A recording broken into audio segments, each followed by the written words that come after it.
ఇవాళ ఈ పనికి మాలోళ్ళు ముగ్గురు, ఒకడు అవినాష్ గాడు, ఈ నత్తిపోకోడి గాడికి ఇక్కడే సంబంధం అండి.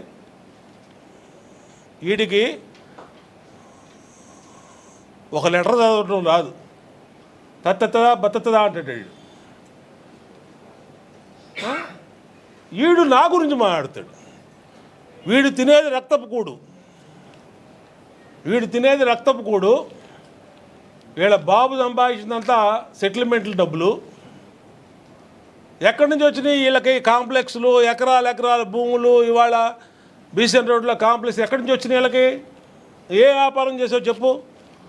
నెహ్రూ గానించి ఏ వ్యాపారం చేశారు వీళ్ళు? ఒక వ్యాపారం చేసామండి మేము కష్టపడి, ఇగో సంపాదించుకున్న తప్పులేదు పని.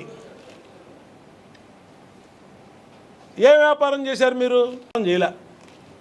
ఆక్రమించుకోవటాలు, దౌర్జన్యాలు, హత్యలు, కిరాయి హత్యలు, మీ బతుకది. సరే మీ బతుకు మీరు బతకండి, అది వేరు, మాకు సంబంధం లేదు, అది వేరే విషయం. కానీ మా జోలికి వచ్చి నువ్వు ఇంకా నేను రౌడీని, నా వెనకాల 10 మంది రౌడీ షీటర్లు ఉన్నారు, నేనేదో పీకుతానంటే తోలు తీస్తాను రే నత్తిపోకొడిగా. అరే పొట్టిన నీకు కూడా చెప్తున్నా ఎల్లంపల్లిగా, వీళ్ళ వల్ల ఇవాళ ప్రశాంతమైనటువంటి నియోజకవర్గం డిస్టర్బ్ అవుతుంది. 2 సంవత్సరాలు అనేక కార్యక్రమాలు చేశారు వైఎస్ఆర్ కాంగ్రెస్ పార్టీ. ఏ రోజైనా మేము వెళ్ళామా? ఏ రోజైనా మేము మాట్లాడామా? ఏ రోజైనా మేము వాళ్ళ పేరు ఎత్తామా? ఏదో పాపం వాళ్ళు 11 సీట్లు వచ్చినాయి, ఆ ప్రెస్టేషన్లో ఉన్నారు, సరే వాళ్ళు పాపాలు వాళ్ళు పోతారులని మాట్లాడుతుంటే మీరు రోడ్ల మీదకి వచ్చి మా నాయకుడు లోకేష్ గారిని బండబూతులు. పోనీ విచారణకి సిద్ధం అన్నాక మేమైనా పారిపోతే, మీరన్న ఛాలెంజ్కి మేము వదిలేస్తే, మీరు పారిపోయారా అని చెప్పి తరుగుకుంటూ వస్తామని మా ఇంటి దగ్గర రావచ్చు, మా ఆఫీస్ దగ్గర రావచ్చు, లేదంటే మా నియోజకవర్గం రావచ్చు, ఎక్కడికన్నా రావచ్చు. మేము మీ ఇంటి దగ్గరకు వస్తామని చెప్పాం, మీ పార్టీ ఆఫీస్కి వస్తామని చెప్పాం. దాని మీద లేదు, చర్చ లేదు. దాని మీద వివరణ ఇచ్చాం. 18,000 డిఎస్సి ఉద్యోగాల మీద చక్కగా ఉద్యోగాలు చేసుకుంటున్నారు 8 నెలల నుంచి. వాళ్ళు ఎంతో కష్టపడి పిల్లలు, వాళ్ళందరూ యువకులు ఉద్యోగాలు తెచ్చుకుంటే నీకేంటి కడుపుమంట? నీ గ్రూప్ 1లో లాగా ఇక్కడ ఏమన్నా అవినీతి జరిగిందని, పచ్చకామెర్లోడికి ఊరంతా పచ్చగా వచ్చిందని నీకేమన్నా బాధ? దాడులు చేశారు బోండావమ్మ. ఎవడి మీద చేశాడండి దాడులు? నీకులాగా పట్టాభి ఇంటి మీద దాడి చేసినట్టు పట్టాభిని ఏ విధంగా ఇంటి మీద దాడి చేశారో రాష్ట్రం మొత్తం చూసింది. చంద్రబాబు నాయుడు గారి ఇంటి మీదకి దాడి చేశారు, ఏ విధంగా చేశారో ఊరంతా చూశారు. పార్టీ ఆఫీస్ మీద దాడి చేశారు, తెలుగుదేశం పార్టీ ఆఫీస్ మీద. ఇదే నత్తిపండుగాడు బ్యాచ్ అంతా, ఈ చిల్లర రౌడీలు అందరూ వెళ్ళి మీ ఎవరూ లేనప్పుడు ఉంటే ఆ రోజు చెప్పేవాళ్ళం మీ సమాధానం. తర్వాత నేను వెళ్ళి చెప్పా, రండి నా కొడుకులారా, ఇక్కడే ఉన్నాను, ఇక్కడే ఉంటాను, చూసుకోండి మీరు, యూట్యూబ్లో ఉంటుంది ఆ వీడియో. మా నాయకుడు కూడా ఇక్కడే ఉన్నాడు, 48 అవర్స్ ఉంటాం ఇక్కడ మేము.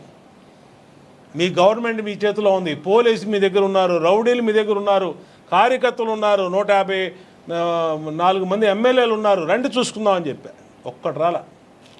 మీ అవ్వడం లేనప్పుడు పార్టీ ఆఫీస్ మీద తగలబెట్టారు, పగలగొట్టారు. మరి ఏదండి దాడి అంటే? పట్టాభి మీద చేసిన దాన్ని దాడి అంటారు, చంద్రబాబు గారి ఇంటి మీద చేసిన దాన్ని దాడి అంటారు, పార్టీ ఆఫీస్ మీద చేసిన దాడి అంటారు, బోండావమ్మ మీద మాచర్లో చంపబోయింది దాడి అంటారు, గుడివాడలో బోండావమ్మని చంపబోయింది ఆ రోజు దాడి అంటారు. మీరు రోడ్డు కట్టంగా టెంట్ వేసుకొని మీ ఇష్టం వచ్చినట్టు లోకేష్ గారిని బూతులు తిడుతుంటే, చంద్రబాబు నాయుడు గారిని బూతులు తిడుతుంటే, మీకు అన్ని సమాచారం మీకు ఇచ్చి చర్చకు సిద్ధము అని అన్నా కూడా తిడతా ఉంటే మేము వెళ్ళి అడ్డుకుంటే దాని దాడా మేము అడుగుతున్నాం. నిన్న చేశారు మీరు. నిన్న వైఎస్ఆర్ కాంగ్రెస్ పార్టీ ధర్నా చౌక్లో మొన్నటి దెబ్బకి క్రమశిక్షణ కలిగిన స్కూల్ పిల్లల వరుస కూర్చున్నారు. చూసుకోండి ఆ ఫోటోల్లో, ఒకడు పక్కన ఒకటి ఇట్లా కూర్చున్నారు. కూర్చొని ధర్నా చేసుకున్నారు. ఎవడన్నా వెళ్ళాడా? మేమేమన్నా అన్నామా? వాళ్ళు ఊసెత్తామా? అంటే ఎక్కడ మెట్టాలో అక్కడ మొట్టితే మీకు క్రమశిక్షణ వస్తుంది. లేకపోతే రోడ్డు మీద అచ్చోసిన ఆంబోతుల్లాగా రోడ్డు మీద పడతారు. మీ ఫ్యాన్ గుర్తు తీసేసి గొడ్డలు గుర్తు పెట్టుకోండి బెటరు.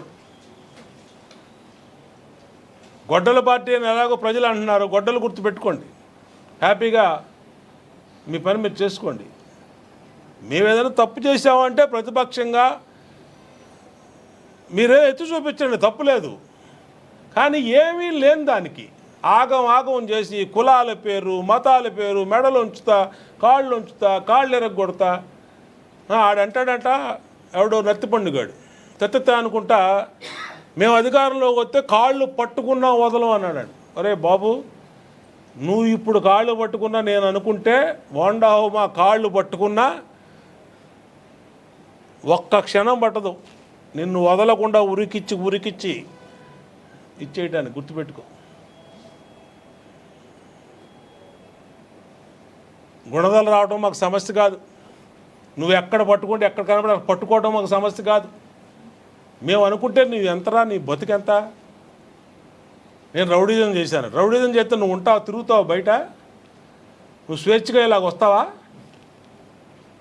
నువ్వు స్వేచ్ఛగా లెర్నింగ్ సెంటర్లోకి వచ్చి బోండావమా మెడలో అని ఉంచుతా అని చెప్పి మళ్ళీ మీరు అక్కడి నుంచి వెళ్తారా?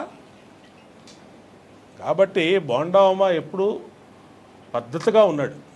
మీరే అనవసరంగా కెలికి వాసన చూసుకుంటున్నారు మీరు.